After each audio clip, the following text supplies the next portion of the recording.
ഇപ്പോൾ കഥാസാഗരം തയ്യാറാക്കി അവതരിപ്പിക്കുന്നത് ബോണി ജെ ബേസിൽ.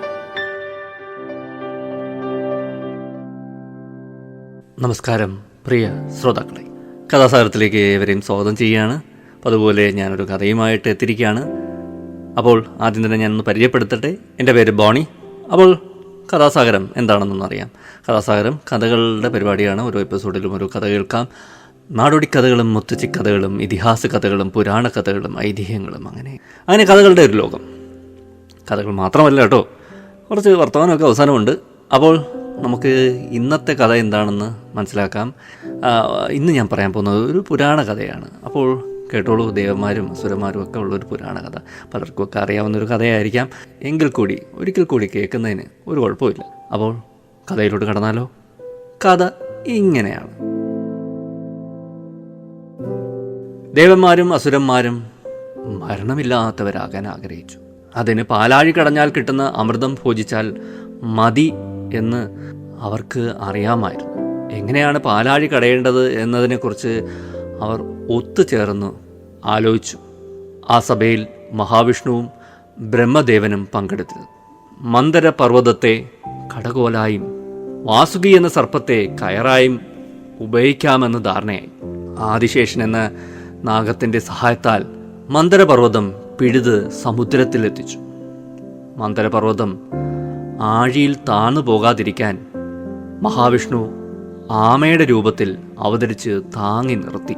വാസുകിയെ കയറായി ഉപയോഗിച്ച് വാൽഭാഗത്ത് ദേവന്മാരും തലഭാഗത്ത് അസുരന്മാരും നിന്ന് വലിച്ചു തുടങ്ങി. വലിയുടെ ശക്തി കൂടി വന്നപ്പോൾ വാസുകിയുടെ വായിൽ നിന്നും തീജ്വാലകളും മേഘപാളികകളും പുറത്തേക്ക് വന്നു. പർവ്വതത്തിലുള്ള വൃക്ഷങ്ങൾ പുഷ്പവൃഷ്ടി നടത്തി. മരങ്ങൾ തമ്മിലുരഞ്ഞ് തീപിടിച്ചു. ഇന്ദ്രൻ മേഘങ്ങളെ വിട്ട് മഴ പെയ്ച്ചു. വൃക്ഷങ്ങളുടെയും ഔഷധ ചെടികളുടെയും ചാറും മഴവെള്ളവും പർവ്വതത്തിലെ വിശിഷ്ടങ്ങളായ രത്നങ്ങളിലൂടെ ഒഴുകി സമുദ്രജലത്തിൽ പതിച്ചു. സമുദ്രം അങ്ങനെ പാൽക്കടലായി. കുറെ നേരം വലിച്ചു കഴിഞ്ഞപ്പോൾ ദേവന്മാരും അസുരന്മാരും ക്ഷീണിച്ച് തളർന്നു. മഹാവിഷ്ണുവിനെ കണ്ട് ബ്രഹ്മാവ് അപേക്ഷിച്ചതിനാൽ ദേവാസുരന്മാർക്ക് മഹാവിഷ്ണു ശക്തി പകർന്ന് ഉത്സാഹികളാക്കി. കടച്ചിൽ ശക്തി പ്രാപിച്ചു. സമുദ്രം ഇളകിമറിഞ്ഞു. പാലാഴി മദനത്തിനിടെ ഓരോരോ വിശിഷ്ട വസ്തുക്കൾ ആഴിയിൽ നിന്നും പൊന്തി വരാൻ തുടങ്ങി. ശീതകിരണനായ ചന്ദ്രൻ ഉയർന്നു വന്നു. തുടർന്ന് ലക്ഷ്മി ഭഗവതിയും സുരാദേവിയും പൊന്തി വന്നു. ഉച്ചൈസ്രവസ് എന്ന കുതിര, കൗസ്തുഭം എന്ന രത്നം, കൽപ്പകവൃക്ഷം, കാമധേനു എന്നിവയും മുറപ്രകാരം പൊങ്ങി വന്നു. നാൽക്കൊമ്പനാനയും പൊങ്ങി വന്നു. ഇതോടൊപ്പം കാളക്കൂടം എന്ന വിഷവും ഉണ്ടായി വന്നു. വിഷം മഹാദേവൻ ഖണ്ഡത്തിൽ സ്വീകരിച്ചു. അതിനാൽ നീലകണ്ഠൻ എന്ന പേര് ഭഗവാന് ലഭിച്ചു. തുടർന്ന് ധന്വന്തരി ദേവൻ അമൃതം കുംഭവുമായി ഉയർന്നു വന്നു. അമൃതകുംഭം കണ്ടപ്പോൾ അസുരന്മാർ എനിക്ക് എന്ന് പറഞ്ഞ് ബഹളം വെച്ചു തുടങ്ങി. അമൃതഭോജനത്തിനും ലക്ഷ്മീദേവിക്കും വേണ്ടി ദാനവർ ലഹളയുണ്ടാക്കി. ഈ അവസരത്തിൽ മോഹിനിയുടെ വേഷം ധരിച്ചു വന്ന മഹാവിഷ്ണു ദാനവരിൽ നിന്ന് സൂത്രത്തിൽ അമൃതകുംഭം കൈക്കലാക്കി. അവർക്കെല്ലാം വിളമ്പിക്കൊടുക്കാമെന്ന് പറഞ്ഞ് ഇരുത്തുകയും അതിനിടയിൽ അമൃതകുംഭവും കൊണ്ട് കടന്നു കളയുകയും ചെയ്തു. അമൃതം ദേവന്മാർക്കെല്ലാവർക്കും കൊടുത്തു. അങ്ങനെ ദേവന്മാർ അമൃതം പാനം ചെയ്ത അമരന്മാരായി തീർന്നു. തുടർന്ന് ദേവന്മാരും അസുരന്മാരുമായി ഘോര യുദ്ധം നടന്നു. മഹാവിഷ്ണു തൻ്റെ സുദർശന ചക്രവും ഉപയോഗിച്ച് ആയിരക്കണക്കിനായ അസുരന്മാരെ വധിച്ചു. ഗത്യന്തരമില്ലാതെ ദാനവർ ആഴിയിലും ഊഴിയിലും പോയി ഒളിച്ചു. അതിനുശേഷം മന്ദരപർവ്വതത്തെ പൂർവ്വസ്ഥാനത്ത് സ്ഥാപിച്ച് ദേവന്മാരും മടങ്ങി. അപ്പോൾ ഇത്രയുമാണ് കഥ.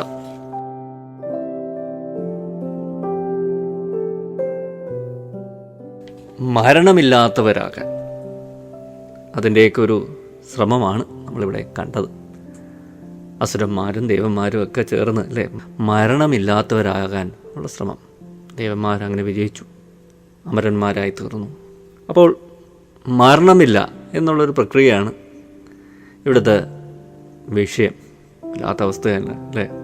മരിക്കുക എന്നുള്ളത് ഒരു ഇലകൾ പൊഴിഞ്ഞ് വീഴുന്നത് പോലെ അല്ലേ. എല്ലാ ജീവജാലങ്ങളും ഇത് കണക്കൊരു പൊഴിഞ്ഞ് വീഴലിൻ്റെ, അല്ലെങ്കിൽ നമ്മൾ മരങ്ങളിലെ ആ മഞ്ഞല വീഴുന്ന നമ്മൾ കാണാറുണ്ട്. അതുപോലൊക്കെ എല്ലാ ജീവജാലങ്ങളും ആ ഒരു പ്രക്രിയയിലൂടെ കടന്നു പോകുന്നുണ്ട് അല്ലേ. നശിക്കുക എന്ന് പറഞ്ഞത് അല്ലേ, പഴുത്ത് ഇല വീണ് മണ്ണിന് വളമായി മാറുന്നു, അത് ഉണങ്ങി വളമായി മാറും. അത് അനിവാര്യമാണ്. നമ്മുടെ ശരീരവും അങ്ങനെ തന്നെ മണ്ണിന് നൽകുകയാണ്. ചിലപ്പോൾ ദഹിപ്പിച്ച് നൽകുന്നു, ചിലപ്പോൾ ആ ശരീരത്തോടെ തന്നെ മണ്ണിൽ വസിക്കുന്ന ആ പുഴുക്കൾക്ക് അല്ലെങ്കിൽ ആ പ്രാണികൾക്കൊക്കെ നമ്മൾ നൽകുകയാണ്. അത് മണ്ണിലോട്ട് അലിഞ്ഞു ചേരുകയാണ് അല്ലേ, നമ്മുടെയൊക്കെ ശരീരം, അല്ലെങ്കിൽ ചാരമായി മാറുകയാണ്. ഈ പ്രക്രിയയാണ് ഇവിടെ ദേവന്മാർ തോൽപ്പിക്കുന്നത് അല്ലേ. അവർ മരണമില്ലാത്തവരായി മാറുന്നു. വലിയ ശാസ്ത്ര മുന്നേറ്റങ്ങളൊക്കെ നടക്കുന്നുണ്ട് മരണമില്ലാതെ വരാനായിട്ട്. എനിക്കൊന്ന് അതിനുള്ള തയ്യാറെടുപ്പിലാണ് മനുഷ്യർ. ഇടയ്ക്ക് ഞാൻ എവിടെയോ വായിച്ചു റോബോട്ടിക് സർജറിയെക്കുറിച്ച്. അതായത് ഇങ്ങനെ മനുഷ്യൻ്റെ തല മാറ്റിവെക്കൽ ശസ്ത്രക്രിയ, അധികം താമസിക്കാതെ വേറൊരു ശരീരത്തിൽ നിന്ന് വേറൊരാളുടെ തല ഇങ്ങോട്ട് മാറ്റിവെക്കുക, നല്ലൊരു ശരീരത്തിലോട്ട് മാറ്റിവെക്കുക എന്നുള്ള പ്രക്രിയയൊക്കെ ഇനി റോബോട്ടുകൾ നിർവഹിക്കും, അതിന് അധികം താമസമില്ല എന്നൊക്കെ ഉള്ള രീതിയിൽ എവിടെയൊക്കെ വായിച്ചു. ഞാൻ സൂചിപ്പിക്കുന്നത് നമ്മളൊരു മുത്തശ്ശി കഥ പോലെ, എന്താ പറയുക, രാജകുമാരൻ, മരിച്ച രാജകുമാരൻ, അല്ലെങ്കിൽ ഫെയറി ടെയിൽ പോലെ മരിച്ച രാജകുമാരൻ മരണത്തിൽ നിന്ന് ജീവനോട് എഴുന്നേറ്റ് വരുന്നൊരവസ്ഥയുണ്ടല്ലോ. അതൊക്കെ ചിലപ്പോൾ വിദൂര ഭാവിയിൽ ചിലപ്പോൾ അതൊക്കെ നടക്കുമായിരിക്കാം. ശാസ്ത്രം ചിലപ്പോൾ അത്രയ്ക്കൊക്കെ പുരോഗതി കൈവരിക്കുമെന്ന് നമുക്ക് വിചാരിക്കാം. എന്നാലും മരണം അങ്ങനെ ഇല്ലാതാക്കാൻ പറ്റുമോ? അതൊരു പ്രയാസം തന്നെയാണ് അല്ലേ. മരണം ആവശ്യമാണ്. മരിക്കാതിരുന്നാൽ പിന്നെ ഭൂമി അങ്ങ് നിറയത്തില്ലേ. മരണം ഒരു ശുദ്ധീകരണം കൂടിയാണല്ലോ. അപ്പോൾ ശരീരം പ്രായമാകുക എന്നുള്ളൊരു അവസ്ഥ നമുക്ക് ആർക്കും ഒഴിവാക്കാൻ സാധിക്കുന്നതല്ല. പ്രായം ആകുക എന്നുള്ള ഒരു പ്രക്രിയ എന്ന് പറഞ്ഞാൽ ശരീരം ദുർബലമാകുന്നൊരവസ്ഥയാണ്. വേദനയും അസുഖങ്ങളും ഒക്കെ പിടിമുറുക്കുന്ന ഒരവസ്ഥയാണ്. ആന്തരിക അവയവങ്ങളായാലും ചർമ്മമായാലും എല്ലുകളായാലും എല്ലാം തേയ്മാനവും പാച്ച് വർക്കും ശേഷിക്കുറവും ഒക്കെ ഉണ്ടാവാറുണ്ടല്ലേ ഉള്ളിലുള്ള അവയവങ്ങൾക്കെല്ലാം. അതിലും വലിയൊരു പ്രശ്നം എന്ന് പറഞ്ഞാൽ മറവിയാണല്ലേ. ബ്രെയിനൊക്കെ ചുരുങ്ങും. നമുക്ക് പഴയ കണക്ക് ഒരു ഓർത്തെടുക്കാനും കാര്യങ്ങൾ പെട്ടെന്ന് ഫാസ്റ്റായിട്ട് ചെയ്യാനും ഒക്കെ ഉള്ളൊരു പ്രയാസമുള്ള കാലം കൂടിയാണ് വാർദ്ധക്യം എന്ന് പറയുന്നത്. മറവിയും പഠിച്ചത് പലതും മറന്നു പോകുന്നു. നമ്മൾ പണ്ട് ചെയ്ത കണക്കുള്ള കാര്യങ്ങൾ നമുക്ക് ചെയ്യാൻ വേഗതയോടെ ചെയ്യാൻ പറ്റാത്തൊരവസ്ഥ, ഇതെല്ലാം അനിവാര്യമായി വരുന്നു അല്ലേ. അതൊന്നും തടഞ്ഞു നിർത്താൻ പറ്റില്ല. അപ്പോൾ ഈ വാർദ്ധക്യത്തെക്കുറിച്ച് പറയുമ്പോൾ മാർക്ക് ട്വെയിൻ്റെ ഒരു ക്ലാസിക് ആയിട്ടുള്ളൊരു വാചകമുണ്ട്, സ്റ്റേറ്റ്മെൻ്റ് ഉണ്ട്. The older I get the more clearly I remember things that never happened. അപ്പോൾ മാർക്ക് ട്വെയിൻ എന്താണ് അതുകൊണ്ട് ഉദ്ദേശിച്ചത്? അതായത് അദ്ദേഹം ഉദ്ദേശിച്ചതാണ്, ഞാൻ പ്രായം ചെല്ലുന്തോറും ഞാൻ കൂടുതൽ ഓർക്കുന്നത് ജീവിതത്തിൽ നടക്കാത്ത സംഭവങ്ങളാണെന്ന്. അതായത് സങ്കല്പങ്ങളാണ്, അതായത് ഭാവനകളിൽ സംഭവിക്കുന്ന കാര്യങ്ങൾ. അപ്പോൾ മനസ്സ് ഇങ്ങനെ വല്ലാതെ സഞ്ചരിക്കും, എന്തൊക്കെയോ വിചിത്രങ്ങളായ ചിത്രങ്ങളൊക്കെ കാണും, നടക്കാത്ത കാര്യങ്ങളൊക്കെ ആലോചിച്ച് കൂട്ടും. അങ്ങനെയൊക്കെ മനസ്സ് വല്ലാതെ കൈവിട്ടു പോകുന്ന ഒരവസ്ഥയൊക്കെയാണ് എനിക്ക് തോന്നുന്നത് ആ വാചകത്തിലൂടെ മാർക്ക് ട്വെയിൻ സൂചിപ്പിക്കുന്നത്. മനസ്സിൻ്റെ ഒരു ശോചനീയ അവസ്ഥയാണ് അദ്ദേഹം സൂചിപ്പിക്കുന്നത്. വേറൊരു പ്രമുഖൻ പറഞ്ഞത് നോർമൽ വിസ്ഡം, അദ്ദേഹം പറഞ്ഞത് ഇങ്ങനെയാണ്: as you get older 3 things happen. The first is your memory goes and I can't remember the other 2. അതായത് പ്രായം ചെല്ലും തോറും 3 കാര്യങ്ങളാണ് സംഭവിക്കുന്നത്. അതായത് ആദ്യത്തേത് ഓർമ്മ നഷ്ടപ്പെടും, പിന്നെ ബാക്കി രണ്ടും ഓർത്തെടുക്കാനും സാധിക്കത്തില്ല. അപ്പോൾ അതാണ് അതിനകത്തൊരു തമാശയുണ്ടെങ്കിലും അതിനകത്ത് കുറേയേറെ സത്യങ്ങളുണ്ട്. ചിലരൊക്കെ അല്ലേ നമ്മൾ സെഞ്ചുറിയൊക്കെ അടിക്കുന്നവരുണ്ട്, അല്ലെങ്കിൽ 90 വരെയൊക്കെ എത്തുന്നവരുണ്ട്. ആരോഗ്യം സംരക്ഷിച്ചാൽ അല്ലേ അത്രയൊക്കെ കാലം നമുക്ക് ജീവിക്കാം. അപ്പം ആരോഗ്യം സംരക്ഷിക്കേണ്ട ഒരു കാര്യമാണ്. അപ്പോൾ വാർദ്ധക്യം വെറുതെ പാഴാക്കി കളയും അല്ലേ. നമ്മൾ നേരത്തെയൊക്കെ റിട്ടയർഡ് ആവും, ശരിയാണ്. ഒരു ഇന്ത്യൻ രീതിയൊക്കെ അനുസരിച്ച് ഇന്ന് റിട്ടയർമെൻറ്റ് കഴിഞ്ഞാലും ഇഷ്ടംപോലെ സമയവും ആയുസ്സും ഒക്കെ നമുക്ക് ലഭിക്കുന്നുണ്ട്. നമ്മുടെ ആരോഗ്യസ്ഥിതിയൊക്കെ പണ്ടത്തെക്കാളും വളരെയേറെയൊക്കെ മെച്ചപ്പെട്ടിട്ടുണ്ട്. അതിൻ്റെ ഫലമായിട്ട് നമുക്കിപ്പം ഒരു ആവറേജ് ആയുസ് എന്നൊക്കെ പറഞ്ഞപ്പോൾ 70, 80, 90 വയസ്സ് വരെയൊക്കെ ആൾക്കാർ ജീവിക്കുന്നു. അപ്പോൾ അതിൻ്റെ ഫലമായിട്ട് നമുക്ക് അല്ലേ ഒട്ടേറെ കാലം നമ്മുടെ കൈവശമുണ്ട്. അത് വളരെ ക്രിയാത്മകമായി ചെലവിടുക എന്നുള്ളതാണ്. അതുകൊണ്ട് ചിലർ വളരെ ഫലവത്തായിട്ട് അത് ഉപയോഗിക്കാറുണ്ട്. ചിലരെയൊക്കെ ഞാൻ തന്നെ കാണാറുണ്ട്. എനിക്ക് തന്നെ വളരെ അത്ഭുതം തോന്നിയിട്ടുണ്ട്. ഈ പ്രായത്തിലും അല്ലെങ്കിൽ 70കളിലും 80കളിലൊക്കെ ഓടിച്ചാടി നടന്ന ഓരോ കാര്യങ്ങൾ ചെയ്യുകയും പുതിയത് പഠിക്കുകയും അവർക്ക് ഉള്ള അറിവുകൾ മറ്റുള്ളവർക്ക് പകർന്നു കൊടുക്കാനൊക്കെ ശ്രമിക്കുകയൊക്കെ ചെയ്യുന്നവരെ കാണാം. വെറുതെ ഇരിക്കുന്നില്ല. അതാണ് അതിനകത്തൊരു ശ്രദ്ധേയമായ കാര്യം എന്ന് പറയുന്നത്. അതായത് ഒരു പുതിയ സ്കില്ല് പഠിക്കാനായിട്ട്, ഒരു പുതിയ നൈപുണ്യം പഠിക്കാനായിട്ടുള്ളൊരു ശ്രമം. പിന്നെ ഒരു ഡെയിലി റുട്ടീൻ അല്ലേ, ഒരു ചിട്ട, ഇന്ന സമയത്ത് കറക്റ്റായിട്ട് ഓരോ സമയത്ത് ചെയ്യേണ്ട കാര്യങ്ങളെല്ലാം അല്ലേ, അങ്ങനെ ഒരു റുട്ടീൻ ഫോളോ ചെയ്യുന്നവരൊക്കെ ഉണ്ട്. അതൊക്കെ നല്ലതാണ്. ചിലരെയൊക്കെ നമ്മൾ ശ്രദ്ധിച്ചാൽ വളരെ ചിട്ടയോടെ രാവിലെ എണീറ്റ് നടക്കാൻ പോകുന്നു, അങ്ങനെയൊക്കെ ചന്തയിൽ പോകുന്നു, കുറച്ച് കഴിഞ്ഞു വീട്ടിൽ വന്നാൽ എന്തെങ്കിലുമൊക്കെ ചെയ്യുന്നു, വീട്ടിൽ കാര്യങ്ങളൊക്കെ നോക്കുന്നു, അങ്ങനെയൊക്കെ ഉള്ള ചിട്ടയിലായിട്ട് ജീവിക്കുന്നവരെയൊക്കെയാണ്. അതൊക്കെ നല്ലതാണ്. ആക്ച്വലി അവരുടെ ആരോഗ്യം കാത്തു സൂക്ഷിക്കാൻ അത് സഹായകരമാണ്. എന്തൊക്കെ ചെയ്യണം ഓരോ ദിവസവും എന്നൊക്കെ എഴുതി വെക്കുകയും അതനുസരിച്ച് പ്ലാൻ ചെയ്യുകയൊക്കെ ചെയ്യുന്നവരുണ്ട്. ചിലർ കലണ്ടറൊക്കെ ഫലവത്തായിട്ട് ഉപയോഗിക്കുന്ന കണ്ടിട്ടുണ്ട്. അതിനകത്ത് നോട്ട്സൊക്കെ എഴുതി ഈ ദിവസം ഇന്നത് ചെയ്യണം, ഇന്ന സ്ഥലത്ത് പോകണം.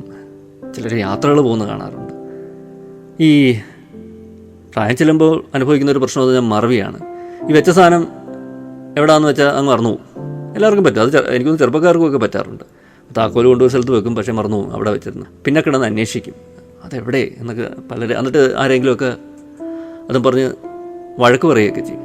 അപ്പോൾ ആ വെക്കേണ്ട സാധനങ്ങൾ, ഇപ്പം പേഴ്സായാലും താക്കോലായാലും ഫോണായാലും നമ്മുടെ കണ്ണടയായാലും എല്ലാം വെക്കേണ്ട സ്ഥലത്ത് വെക്കുക അല്ലേ, അതൊരു പ്രാധാന്യം അർഹിക്കുന്ന ഒരു കാര്യമാണ്. അപ്പോൾ വലിയ പ്രശ്നങ്ങളുണ്ടാവില്ല, ഈ കൺഫ്യൂഷൻ ഉണ്ടാവില്ല, തെറ്റിദ്ധാരണ ഉണ്ടാവില്ല. അത് വേറൊരാൾ എടുത്തെന്നോ അല്ലെങ്കിൽ വീട്ടിലെ വേറൊരാൾ അതെടുത്ത് മാറ്റിവെച്ചു, അങ്ങനെ ഒരു തെറ്റിദ്ധാരണ ഒഴിവാക്കാൻ അത് സഹായകരമാണ്.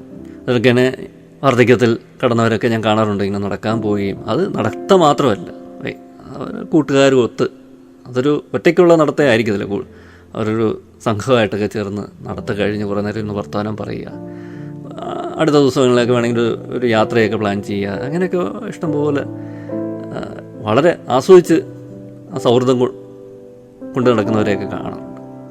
അതിങ്ങനെ കുടുംബത്തോടൊപ്പം ചിലവിടുന്നു, അല്ലെങ്കിൽ ചെറുമക്കളോടൊപ്പം ചിലവിടുന്നു, അങ്ങനെയൊക്കെ, അല്ലെങ്കിൽ അവരെ സഹായിക്കുന്നു, അവരെ പഠനത്തിൽ സഹായിക്കുന്നു, അവരെ ട്യൂഷന് കൊണ്ടുപോകുന്നു, അങ്ങനെയൊക്കെ നമ്മുടെ ചുറ്റുമില്ലേ എത്രയോ സീനിയർ സിറ്റിസൺസ്, വയോധികർ ഉണ്ടല്ലേ, അവരെ സമയം വളരെ ഫലവത്തായിട്ട് ഉപയോഗിക്കുന്നു, നല്ല എക്സസൈസ് ചെയ്യുന്നു.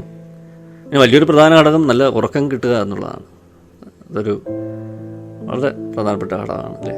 അപ്പം എനിക്ക് തോന്നുന്നു പ്രായം ചെല്ലുന്നവർ അല്ലെങ്കിൽ വാർദ്ധക്യത്തിൽ കിടക്കുന്നവരൊക്കെ അനുഭവിക്കുന്ന ഈ ഉറക്കമില്ലായ്മ പലർക്കുമൊക്കെ അതൊരു വലിയ പ്രശ്നമാണ്. അപ്പോൾ അതിന് വേണ്ടുന്നുള്ള കാര്യങ്ങൾ എക്സസൈസൊക്കെ ചെയ്യുക, അതോടൊപ്പം തന്നെ നല്ല വെള്ളം കുടിക്കുക, അങ്ങനെയൊക്കെ ഉള്ള വാർദ്ധക്യവുമായിട്ട് ബന്ധപ്പെട്ട് ഞാൻ നേരത്തെ സൂചിപ്പിച്ചു മറവിയാണ് ഏറ്റവും വലിയ പ്രശ്നം. അപ്പോൾ അതിനെക്കുറിച്ച് ചില സ്റ്റഡീസൊക്കെ പുറത്തു വന്നിട്ടുണ്ട്. ചില കൊളംബിയ യൂണിവേഴ്സിറ്റി അല്ലെങ്കിൽ ഡ്യൂക്ക് യൂണിവേഴ്സിറ്റി അവരൊക്കെ അവിടെ നിന്നൊക്കെ ചില പഠനങ്ങൾ പുറത്തു വന്നിട്ടുണ്ട്. അതിൽ ഒരു പ്രധാനപ്പെട്ട മാർഗം അവർ ചൂണ്ടിക്കാണിക്കുന്നത് ഇത് ഒന്ന് ഒഴിവാക്കാൻ, അതെനിക്കൊന്ന് എല്ലാവർക്കുമൊക്കെ പരിശീലിക്കാവുന്ന ഒരു മാർഗ്ഗമാണ്. അതായത് ഈ ക്രോസ് വേർഡ് പസിൽസ് ഉണ്ടല്ലേ, അത് പൂരിപ്പിക്കുക എന്ന് പറഞ്ഞു, പസിൽസ് പൂരിപ്പിക്കുക, അത് നല്ലൊരു മാർഗ്ഗമാണെന്ന് പറയുന്നത് ഈ മറവിയെ അതിജീവിക്കാൻ. സുഡോക്കു പോലുള്ള അതൊക്കെ വളരെ ഉപകാരപ്രദമാണെന്നാണ് പറയുന്നത്. നമുക്ക് വാക്കുകൾ തിരിച്ച് ഓർമ്മയിലിട്ട് കൊണ്ടുവരാനും അല്ലേ, അതൊക്കെ വളരെയേറെ സഹായം. അതൊരു വ്യായാമം കൂടിയാണ് നമ്മുടെ ബ്രെയിനിന് അല്ലെങ്കിൽ നമ്മുടെ മസ്തിഷ്കത്തിന് കൊടുക്കാവുന്ന ഒരു വ്യായാമം കൂടിയാണ്. അതൊക്കെ വളരെ തേടിപ്പിടിച്ച് ചെയ്യുന്ന സീനിയർ സിറ്റിസൺസിനെ നമുക്ക് നമ്മുടെ ചുറ്റുവട്ടത്ത് കാണാം. ഇതൊക്കെ വളരെ കൗതുകത്തോടെ വളരെ ആവേശത്തോടെ ഒക്കെ ഇത് പൂരിപ്പിക്കുകയും ഇതൊക്കെ ഇത്തരം മൈൻഡ് ഗെയിംസ് അല്ലേ അതിലൊക്കെ പങ്കെടുക്കുന്ന ഒട്ടേറെ പേരൊക്കെ നമുക്കറിയാം നമ്മുടെ ചുറ്റുവട്ടത്തുണ്ട്. അപ്പോൾ അതൊക്കെ ഏറെ സഹായിക്കും. നമ്മൾ തന്നെ നമ്മുടെ മാർഗ്ഗങ്ങൾ കണ്ടെത്തുക എന്നുള്ളതാണ്. നമുക്ക് തന്നെ ഇത്തരം രീതികൾ അവലംബിക്കാം. അപ്പോൾ ഇതാണ് എനിക്ക് പറയാനുള്ളത്. അധികം ദീർഘിപ്പിക്കുന്നില്ല. ഞാനിങ്ങനെ അമരത്വം അല്ലേ, മരണത്തെ തോൽപ്പിക്കുക എന്നുള്ളൊരു സങ്കല്പമാണല്ലോ ഈ കഥയിൽ പറഞ്ഞു വെക്കുന്നത്. അപ്പോൾ അതിലോട്ട് കടന്നപ്പോൾ തോന്നിയ ചില കാര്യങ്ങൾ ഇവിടെ സൂചിപ്പിച്ചതേ ഉള്ളൂ. എന്തായാലും നമുക്ക് ഇതുവരെ മരണത്തെ അതിജീവിക്കാനോ അതിനെ തോൽപ്പിക്കാനോ ഒന്നും സാധിച്ചിട്ടില്ല. എന്തായാലും തീർച്ചയായിട്ടും മരണമുണ്ട്, എങ്കിലും നമ്മുടെ ആരോഗ്യവും അല്ലെ നമ്മുടെ ഓർമ്മശക്തിയൊക്കെ കാത്തു സൂക്ഷിക്കാൻ വേണ്ടിയുള്ള ചില കാര്യങ്ങളൊക്കെ ഇങ്ങനെ സൂചിപ്പിച്ചതേ ഉള്ളൂ. എന്തായാലും ദീർഘിപ്പിക്കുന്നില്ല. ഇന്നത്തെ കഥാസാഗരം ഞാനിവിടെ അവസാനിപ്പിക്കുന്നു. അടുത്ത എപ്പിസോഡിൽ കാണാം. പുതിയൊരു കഥയും പുതിയ കുറച്ച് വിശേഷങ്ങളുമായി. ഇത്ര നേരം എന്നെ ക്ഷമയോടെ കേട്ടിരുന്ന എല്ലാവർക്കും നന്ദി, നമസ്കാരം. Signing off, Boney.